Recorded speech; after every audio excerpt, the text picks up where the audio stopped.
Go, Tim! Well done. Go, Tim!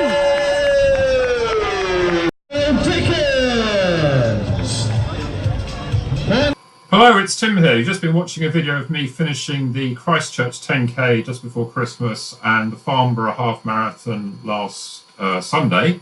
So I thought I'd give everyone an update on how things are going towards my marathon next month in Seville in Spain. So let's crack on. I'm doing this as a bit of a PowerPoint again as I did before the previous one. So a bit of a very quick background. So the race is actually next month on the 23rd of February. On the first video in this series, I gave a bit of a more analysis of how my training went in my previous other 3 marathons I've completed. Those were quite a while ago.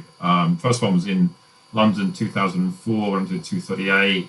Year after was my PB 2:33.53. My last marathon was Treviso in Italy in 2:53.11. So this time, as I'm now going to be 53 on race day, trying to get a sub-3 target, and that would be more or less the same age graded as those other ones. Now you might wonder why I've only done 3 marathons. Well, largely because for most of my running career, in inverted commas, I was sort of middle distance runner specialising in 800 metres and 1500 metres on the track.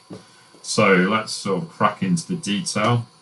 Very quickly, just a very quick refresh of all those stats there. The one in red I've highlighted is probably my target now, 2:59. I need to do 6:50 pace per minutes per mile pace for 26.2 miles. And funny enough, that age graded would more or less be exactly the same as was coincidentally my last marathon and the first one. So how's things been going? Well, this is a summary on the last line of how things have been going. So I've got the last 11 to 26 weeks out, so that's basically up to the point of the marathon will be the 26th week. So this is obviously I've done the first 10 weeks. This is more for background. So 49 miles averaged in that period, and then in the bulk of the training is the red figure there. So I've averaged 57 miles a week. So we're now up to 22 weeks to the end of Sunday. And our average pace was 7:47 with an average heart rate of 123. Now, if you compare that with previous campaigns, when I was obviously younger and a bit faster, you can see obviously my pace is now, average pace is somewhat slower than it was 15, 16 years ago. But also my heart rate is now a lot lower. So it does rather fit on a 220 minus age basis that in 16 years, my average heart rate and training runs has come down 13 beats, but so has my pace. The pace is more sort of symptomatic to how I think I'm sort of coping these days, and that's pretty much a minute per mile on average slower than marathon pace. So, so what I've been doing, I've done 27 runs between 10 and 19 miles, although of those 20 were basically just between 10 or a bit more. I've done 5 long runs of 20 miles or more. And I reckon I've done about 6 marathon pace runs. I generally don't do marathon pace runs and long runs together, so they are generally different. And also 23 interval sessions. I do quite a lot of running on Zwift on the treadmill, so a lot of those would have been on the treadmill and a few outdoors as well. Now that average of 57 was perhaps pulled down by the fact, which I'll go on to later, I had two very poor weeks of training just after in the new year. I had a bit of an injury and then I got ill. So I think if I take those out, it will be about 63. So it's probably a bit less than I was hoping to do, but it does actually compare pretty well with previous marathons, and also now I'm a lot older. And one concern is I haven't done a long run over 20 miles, which I count as a long run, since 22nd of December, which I actually fell over in the run, which I'll also talk about more. So another, just breaking that down into weeks very quickly. So my average, the most number of weeks in a certain mile range is 9 in 50 to 59, but I have actually managed to get into a couple past 70 and quite a few past 60. So I think it's not too bad. When I look at this, it's perhaps better than I thought. I think 80 was going a bit keen. I think when I did my PB, I had a really good session of training, and I could recover from training being 15 years younger. I was 38 then. So in terms of shoes, a very quick breakdown, and it was a bit of a do a few shoe reviews on this channel. My default shoe these days is the Pegasus Turbo 2. So this is in the 26 weeks of training, of which I've done 22. So this is basically the last 5 months, more or less. So I've done 419 miles in 3 pairs of the Turbo 2s, which are kind of my default shoe. But I've also done an awful lot of running in the next percent, a few races, but a lot of like spelling mistake there. But also a lot of training sessions as well. My other big shoe of late is the Pegasus 36 GTX, which is like the Gore-Tex version, which I found had been really great for running off-road when it's a bit wet, a bit muddy. By and large, they keep your feet dry, and this is absolutely, you're running for an absolute sort of swamp. So I've done a lot of miles in those, including 3 of the long runs over 20.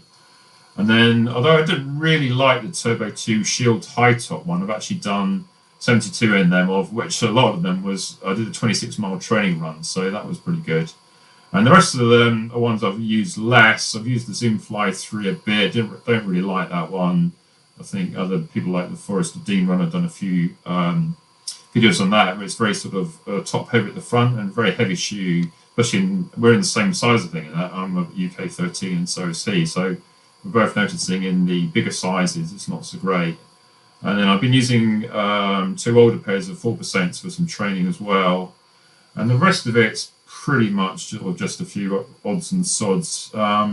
Recently got some Hoka shoes, the Rincon and the Carbon X, so that's largely why the mileage in them are very low. But I used the Rincon today actually for another 6 miles, and initially I didn't think I liked it, but I'm starting to think, well, maybe it'll do a turn. It's I think having got it laced up and moulded to my feet a bit better, it's doing better. The Carbon X, it's okay, but compared to the next percent, it's a bit of a no contest to me. So I think I'll just use that as an occasional training shoe.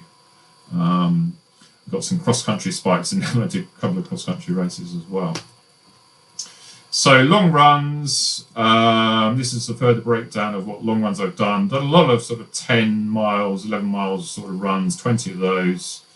I managed to get that one run. I actually did 26 miles, which was before Christmas. I'd previously done 4 20 miles or so, and a couple of other sort of medium range runs. My concern is that I haven't actually done a long run since before Christmas. Anyway, I'll come on to that. So recent races, my most recent race was the Farnborough Half that I had the footage on, where I did 84.53. But enough, that's actually a PW, which is personal worst. It's the slowest time I've ever done in a half marathon. But actually, I was quite pleased with that because I was a bit lacking in confidence. Training hadn't been going so well. And I got through the race, averaged about 6:30 per mile, sped up a bit at the end, and job done. And I think, well, a 1:25 double lap and 10 minutes, well, that's maybe 3 hours. So maybe that's good. But I mean, the previous race was not really a race, is it? But I effectively raced it. It was on Christmas Day of all days, Poole Park, when I was down there visiting relatives. So I was out to do the park run and actually managed to just duck under 18 minutes by a second. And that was actually my best ever park run on age graded. My best ever park run time is 17 minutes dead in Bushy Park in, well, it must be now 7 years ago. But of all the park runs I've done, I've just done about 100, done over 100, 110, 118. I can't remember exactly how many. That's the best one I've ever done on age graded. So that was quite encouraging. And then a few weeks before that, also in the footage, I did the Christchurch 10K. Another, see, all these times are just under the under a barrier, aren't they? So if you're going to do a time, doing a 59 is always a good time. So it's a 37.59 sounds a lot better than the 38.00, isn't it? So I was quite pleased with that. It was mostly 6-minute mile pace until I hit a big headwind towards the end of the race, and then solid run. Then I was in Norfolk on a holiday for my birthday, which is the 22nd. So I took in 2 park runs.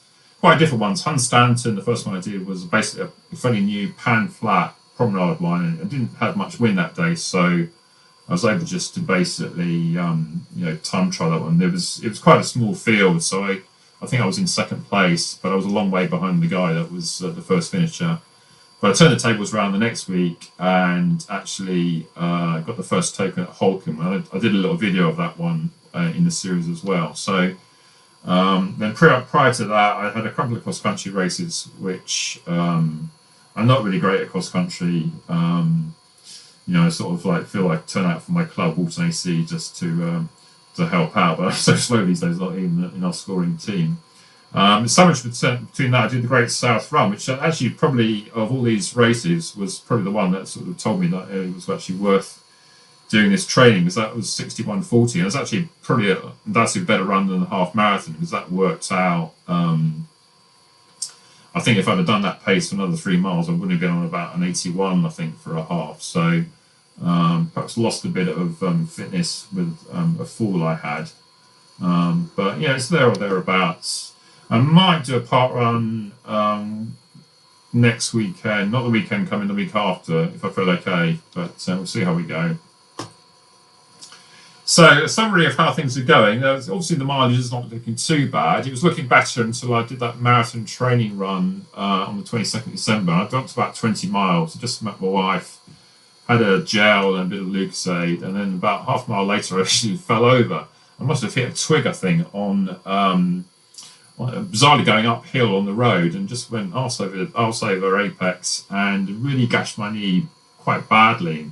And I thought, oh Jesus! But you know how it is. You just pick yourself up. Off I went, and I did another 10k to Cobham where I finished. But then it really sort of stiffened up, and then it took quite a while to heal. I did that part run on Christmas Day, 3 days later, maybe not really been able to sort of fully flex my right knee. Got through it, but then a few days later I was trying some long intervals. I did the first one okay, and then I felt my hamstring not quite right, so I started the second one I was going to do. It was going to be about a 2 mile effort at about sort of half marathon pace, and it sort of felt like it was sort of almost like pulled straight away. So I sort of struggled on for, I don't know, about a few minutes, and I realised that if I were going to just carry on, it literally would tear it. So I just had to sort of basically stop doing the hard effort and jog back to where I was, which was really frustrating because I hadn't done a hamstring strain for a couple of years, but I had a spate of doing them.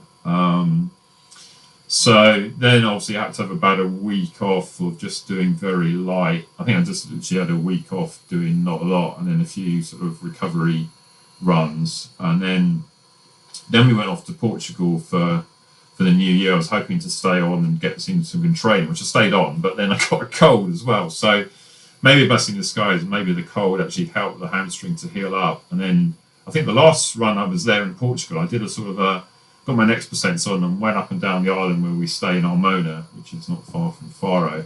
And I was actually sort of cranking out sort of marathon pace and feeling quite good. So it's interesting sometimes how the downtime, your body feels recovered and on your way. And so that was quite encouraging. And but I was just starting psychologically, I felt I hadn't done any long runs. I still haven't actually done another run over 14 miles. Although obviously I did the half marathon on Sunday, so that's almost counting as another sort of medium long run. So I got that to work on, which I'll cover in a minute. I've been trying some gels. I think I'm probably gonna settle on the Morton gels. I've got bought a pack of the caffeinated ones and the normal ones. So I did try one of the caffeinated ones before the run on Sunday in the half marathon. I took one in my back pocket and had it about 3 miles to go after about 10 miles, and I didn't have any issues with any sort of down below issues, and they had sort of water on the course, so I was able to sort of neck down the gel, bit of water at the next station, and I'm not sure if it helped or not, but psychologically you kind of think it maybe helped a bit. It certainly didn't slow me down, so maybe I'll try those gels again on the next long run. So what's left to do? Well, not really much. I think I'm going to continue training for the rest of this week, obviously, and the weekend, and then the week after. So I think I want to try and get in 2 more long runs. I think when I say long, I mean 20 plus. I don't think I'll go much more than over 20, and see if I can actually do a bit of marathon tempo pace, i.e. sort of 650 odd pace. I don't normally do those together because I always think a long run is hard enough in itself, but given the time, I might actually try and see if I can put some marathon pace within the middle of a run. But again, I don't want to, as I said, I don't want to do anything risky. So maybe at this stage it's sort of less is more, but there's a certain element of, I haven't done a long run since, like a month ago, and I don't want to sort of go into the marathon not having run over 14 miles for 2 months. So at the very least, I want to get one in on Sunday and see how it goes. I've been for a treatment today, actually. That's sort of helped. My left side is a little bit locked up, so I need to work on a bit more stretches and just generally keep myself loose. But yeah, so at one stage I was thinking, I can't really be bothered with this, because it's kind of an odd feeling. I mean, when most of the sort of YouTubers are running, they talk about, they're going to do this training for a PB. But if you notice, I'm actually training to do best or personal worst by 6 minutes. You know, if I somehow break 3 hours, I'll be pleased, and yet it'll be, it'll be like it'll be the slowest time I've ever done. You know, I don't think realistically after a 125-ish half marathon, I've got a 2:53 in me. But yeah, so yeah, I think I'll have to maybe have another video sometime about motivation as you get older, for what is it that drives you going when, the best you can hope for is not to be your slowest ever time. So yeah, that's an odd one. Maybe people can comment on if they've got similar issues and how they get around that. But hopefully I'll give another update on how things are going after these runs at the weekend, and hope you found that interesting, and I'll see you on the next one. Okay, bye.